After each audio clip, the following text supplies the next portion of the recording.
사주에 목이 없을 때 생기는 변화들, 당신이 몰랐던 내면의 비밀과 개운법.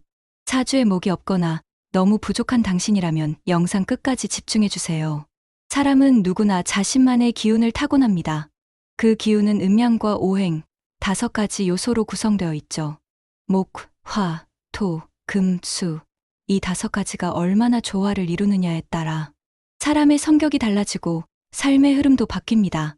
그 중에서도 오늘은 바로 이 목의 기운, 그리고 그 목의 기운이 사주에 전혀 없을 때 나타나는 특징에 대해 깊이 들여다보겠습니다.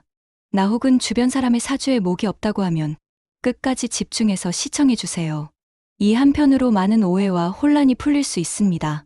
첫째, 목의 의미와 역할입니다. 먼저, 목은 오행 중 가장 먼저 시작되는 기운입니다. 우리가 흔히 말하는 나무, 풀, 새싹의 기운이 바로 목의 에너지입니다.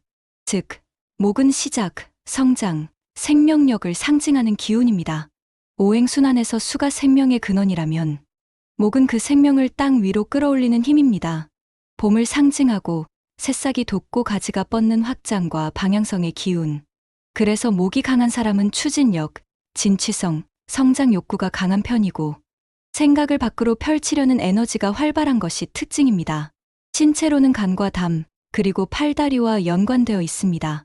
감정으로는 분노를 상징하기도 하죠. 그만큼 감정을 드러내는 방식과 감정의 움직임과도 깊은 관련이 있습니다. 그렇다면 이런 중요한 목의 기운이 아예 사주에 없을 경우 그 사람은 어떤 성향을 보이고 어떤 어려움이 나타날 수 있을까요? 둘째, 사주에 목이 없을 때 나타나는 특징. 사주에 목이 전혀 없다는 건 곧 삶에서 시작의 기운, 방향성, 확장력이 약하다는 의미입니다. 그래서 첫 번째로 나타나는 특징은 바로 자기 표현의 어려움입니다. 목의 기운은 자라나고 뻗어나가는 기운인데 이 기운이 없으면 자신의 생각이나 감정을 밖으로 표현하는데 어려움이 생깁니다. 머릿속에 하고 싶은 말이 떠올라도 말로 옮기지 못하거나 적절한 시기에 말하지 못해 오해를 사는 경우가 많습니다. 두 번째는 시작에 대한 두려움입니다. 새로운 일을 시작하려는 마음은 있지만 실제 행동으로 옮기기까지는 시간이 오래 걸리고 때로는 끝까지 하지 못하고 머뭇거립니다. 사소한 결정에도 고민이 깊어지고 쉽게 발을 떼지 못하는 경향이 있죠. 세 번째는 융통성 부족입니다. 목은 유연성과 확장의 기운이기 때문에 이 기운이 없을 경우 사고방식이 고정되기 쉽습니다. 스스로는 정직하고 원칙적이라 생각하지만 타인에겐 고집스럽거나 유연하지 못하다는 인상을 줄 수 있습니다. 그리고 마지막은 감정 억제와 내면 스트레스입니다. 자기 표현이 부족하고 융통성도 없다 보니 감정을 스스로 억누르는 경향이 강해집니다. 화를 내야 할 상황에서도 참고 속으로 삼키고 결국엔 어느 순간 감정이 폭발하거나 몸으로 나타나 위장장애나 간 기능 저하 같은 문제로 이어질 수 있습니다. 셋째, 성격적 경향과 인간관계에서의 양상. 사주에 목이 없는 사람은 겉보기에는 조용하고 차분해 보일 수 있습니다. 말수가 적고 감정을 쉽게 드러내지 않기 때문에 신중해 보이고 때로는 신뢰감을 주기도 합니다. 하지만 친해질수록 이 사람은 생각보다 표현력이 부족하다거나 왜 이렇게 속마음을 안 보여주지? 라는 답답함을 주는 경우가 있습니다. 그래서 인간관계에서는 늘 깊이 있는 관계를 맺기 어려운 경우가 많습니다. 겉으로는 원만하지만 정작 본인의 마음은 타인과 거리가 있죠. 본인은 서운함을 느끼면서도 상대방에게 표현하지 않기에 점점 인간관계의 단절로 이어지는 경우도 있습니다. 또한 목의 기운은 진로, 방향성과도 연결되기 때문에 목이 없는 사주는 진로를 정하거나 미래에 대한 목표를 세우는데도 어려움을 겪습니다. 내가 뭘 해야 할지 모르겠다. 어느 쪽으로 가야 할지 모르겠다. 이런 막막함을 자주 느낍니다.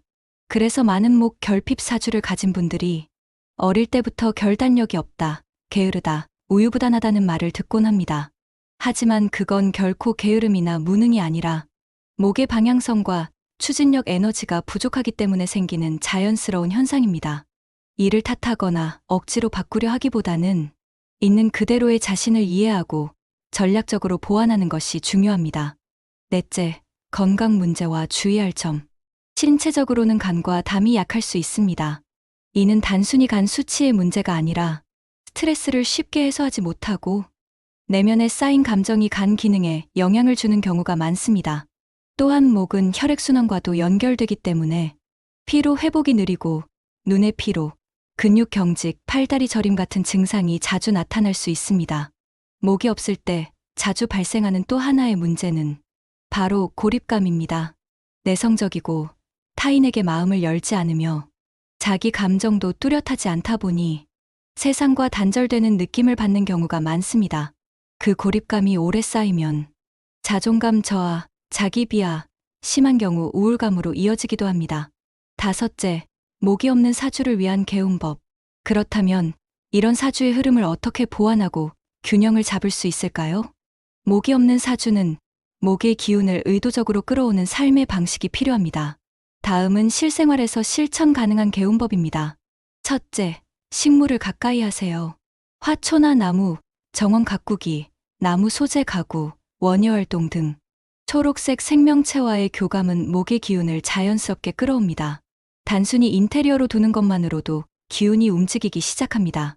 둘째, 봄의 에너지를 활용하세요.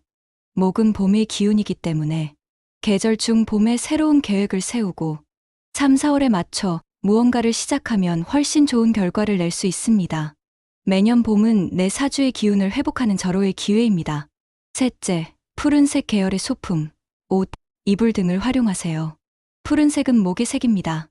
이 색을 일상에 자주 사용하면 내 기운을 자연스럽게 북돋을 수 있어요.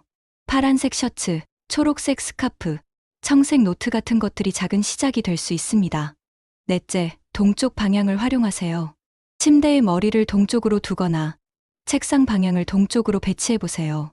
목의 방향은 동쪽입니다. 방향을 바꾸는 것만으로도 흐름이 달라집니다. 다섯째, 글쓰기, 말하기, 발표 등 표현 활동을 생활화하세요. 목의 기운이 부족한 사람은 말이나 글을 통해 감정을 표현하는 훈련이 필요합니다. 처음에는 어색하더라도 일기 쓰기나 낭독 훈련부터 시작해보면 자신의 감정과 생각을 밖으로 꺼내는 연습이 됩니다. 여섯째, 산책과 걷기 운동을 생활화하세요. 자연 속에서 걷는 행위는 기운을 순환시키고 특히 나무가 많은 산책로는 목의 기운을 직접 흡수할 수 있는 최적의 장소입니다. 마무리입니다. 목이 없는 사주는 결코 부족하거나 잘못된 사주가 아닙니다. 다만 내면의 표현이 어렵고 시작하는데 시간이 오래 걸릴 뿐입니다. 그 점을 인정하고 스스로를 이해해주며 목의 기운을 일상 속에서 의식적으로 불러들이는 것, 그것이 진정한 사주 개운의 시작입니다. 오늘 영상이 목이 없는 사주를 가진 여러분, 그리고 그런 분들을 이해하고 싶은 분들께 도움이 되셨기를 바랍니다. 사주는 틀이 아니라 나를 이해하고 삶을 개선하는 지혜입니다. 당신의 내면에 숨겨진 목의 씨앗이 언젠가 푸르게 자라날 수 있도록 지금부터 조금씩 물을 주세요. 구독하시고 다음 화가 없는 사주에서 또 만나요. 감사합니다.